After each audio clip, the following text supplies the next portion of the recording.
ദുബായിലെ ജനസംഖ്യ 2040 ആകുമ്പോഴേക്കും 80 ലക്ഷമാകും. എമിറേറ്റിലെ ജനസംഖ്യ ഓരോ വർഷവും 6% വീതം വർദ്ധിക്കുന്നതായി റിപ്പോർട്ടുകൾ. അതേസമയം ആകെ ജനസംഖ്യയിൽ 92% പ്രവാസികളാണ്. നിലവിൽ 40 ലക്ഷത്തോളം ജനങ്ങളാണ് ദുബായ് എമിറേറ്റിലുള്ളത്. നിലവിൽ 40 ലക്ഷത്തോളം ജനങ്ങളാണ് ദുബായ് എമിറേറ്റിലുള്ളത്. എമിറേറ്റിലെ ജനസംഖ്യ ഓരോ വർഷവും 6% വീതം വർദ്ധിച്ച് 2040 ആകുമ്പോഴേക്കും 80 ലക്ഷമാകും. ദുബായിൽ റോഡ് വികസന പദ്ധതികളെക്കുറിച്ച് വിശദീകരിക്കുമ്പോൾ roads and transport authority chairman Mattar Al തായറാണ് നഗര ജനസംഖ്യയെപ്പറ്റി അറിയിച്ചത്.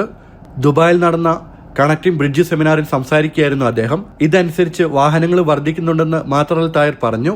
25 ലക്ഷം വാഹനങ്ങളാണ് നിലവിൽ ദുബായിൽ രജിസ്റ്റർ ചെയ്തിരിക്കുന്നത്. രാജ്യത്ത് ആകെ രജിസ്റ്റർ ചെയ്യുന്ന വാഹനങ്ങളിൽ പകുതിയും ദുബായിലാണ്.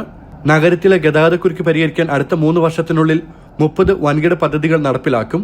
ബ്ലൂ ലൈൻ മെട്രോ പദ്ധതിയടക്കം യാഥാർത്ഥ്യമാകുന്നതോടെ യാത്രാ ദുരിതത്തിന് പരിഹാരമാകുമെന്ന് മാത്തർ അൽ തായർ വ്യക്തമാക്കി. ജനം, ദുബായ്.